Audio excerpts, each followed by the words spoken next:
나이 18살로 젊다 못해 어리지만 아들이 둘이나 되는 제인 데스테르라는 여인이 있었습니다. 어느 날 남편이 친구들에 의해서 집으로 실려왔습니다. 그러다가 곧 죽었습니다.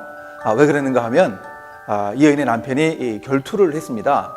당시 이제 유럽에서도 결투가 이제 사회적인 비난을 많이 받는 때였지만 영국이나 이 여인이 살던 그 아일랜드에서는 합법적이었습니다. 이 여인의 남편이 당시 아일랜드 수도 더블린시의 보안관 후보였는데요. 자기 회사를 당시에 유명한 이 오코넬이라고 하는 정치인이 공격적인 조치를 취했습니다. 거기에 이제 화가 나서 결투를 신청했습니다.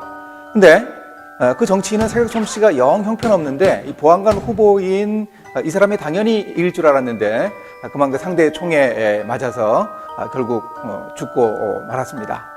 절망한 이 여인이 자살을 결심하고 1815년 어느 봄날 강가로 갑니다. 시퍼런 강물을 내려다 봅니다. 과연 이 여인의 운명이 어떻게 되었을까요?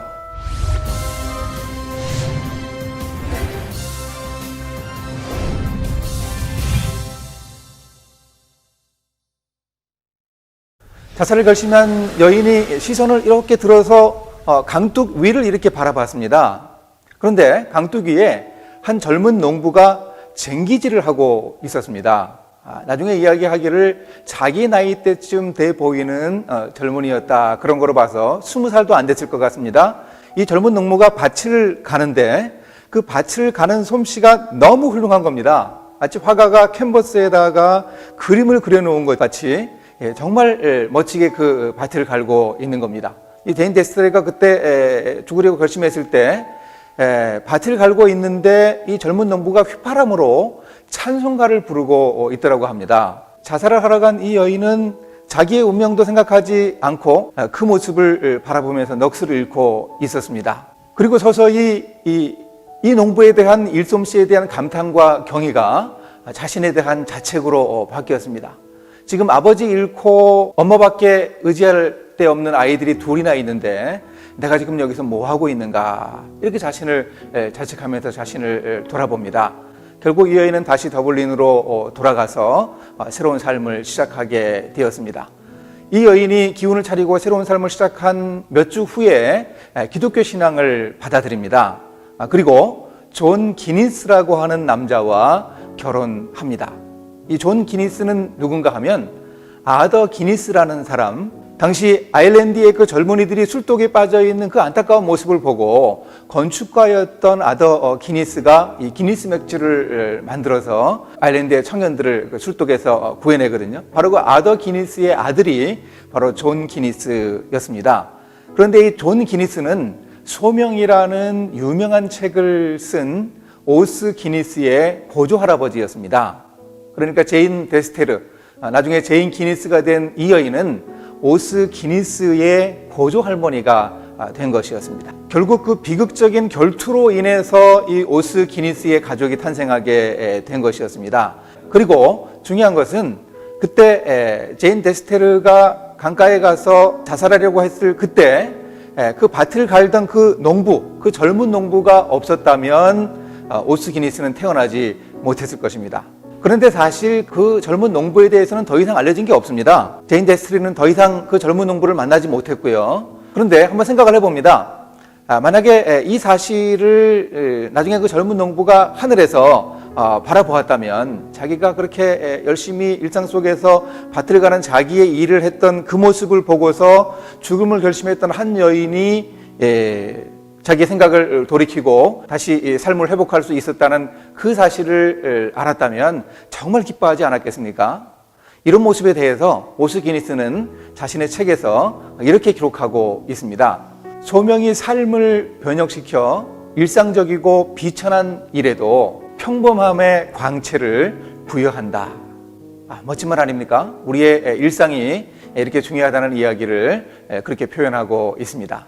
우리 삶에도 이렇게 우연한 일이 있습니다. 내가 일상적으로 한 일, 내가 평소처럼 그렇게 밭을 가는 그 일을 하는 그 모습을 바라본 한 여인이 자기 삶의 중대한 기로를 맞이하게 된 것처럼 우리에게도 이런 일이 있을 수 있습니다. 나는 전혀 느끼지 못하고 그 일을 했는데 그 일이 중요하고 의미 있는 일이고 다른 사람에게 큰 기여를 하게 되는 그런 일이 있을 수 있습니다. 우리나라 기업 유한양행에도 이와 비슷한 일이 있었습니다. 당시 이제 1930년대에 제약회사에 이 약 공급하는 루트는 주로 이제 철도를 통해서 했었는데요.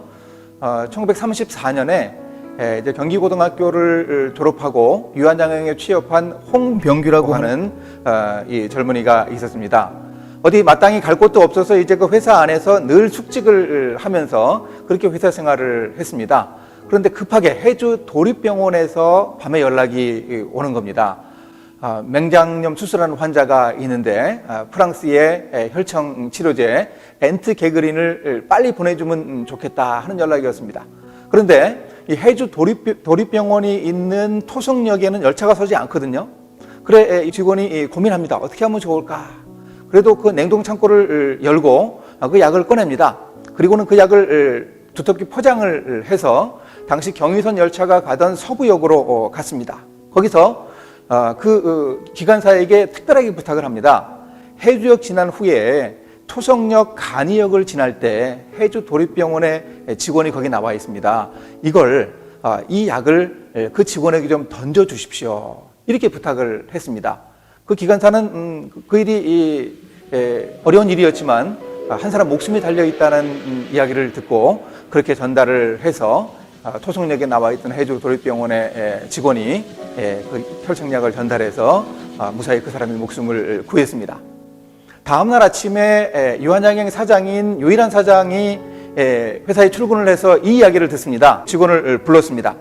이 직원은 숙직 직원이 함부로 그 냉동 창고 문을 열었다, 약재 창고 문을 열었다고 야단맞을 줄 알았습니다.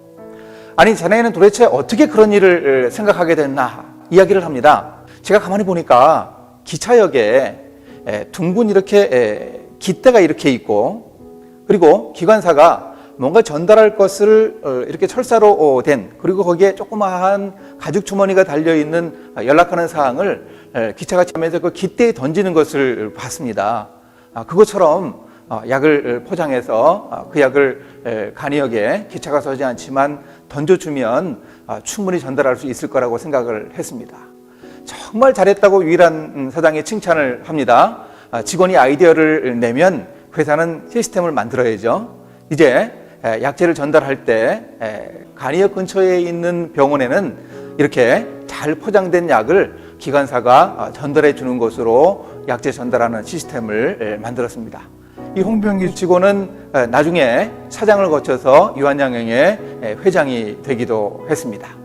우리가 일하고 살아가면서 우리가 하는 일을 누구나 지켜보고 있는 것은 아니죠. 그런데 만약에 그때 제인 데스트리가 강가에서 죽기로 결심했을 때 밭을 갈던 그 젊은 농부가 자기 일을 그저 하기 싫어서 대충대충 했다면 삐뚤빼뚤 그렇게 쟁기질을 했다면 그 여인이 그 일하는 모습을 보고 감탄해서 자기 죽을 결심을 돌이키고 살지 못했을 것입니다.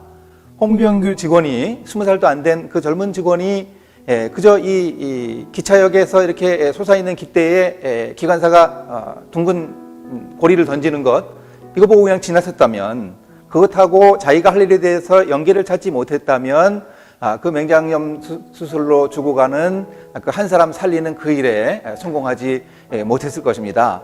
우리가 오늘 하는 일, 내가 하는 그 일 아무도 보지 않더라도 그 작은 일이 오스기니스가 하는 말대로 평범함이 광채가 되기 위해서는 우리가 하는 일에 최선을 다하고 정말 그야말로 죽기 하듯이 감당하는 그런 모습일 수 있어야 하겠습니다. 이런 모습을 하나님이 기뻐하실 것입니다. 여러분들 일상 속에서 이렇게 광채나는 일을 위해서 오늘도 최선을 다하면서 일을 감당해 나가지 않으시겠습니까?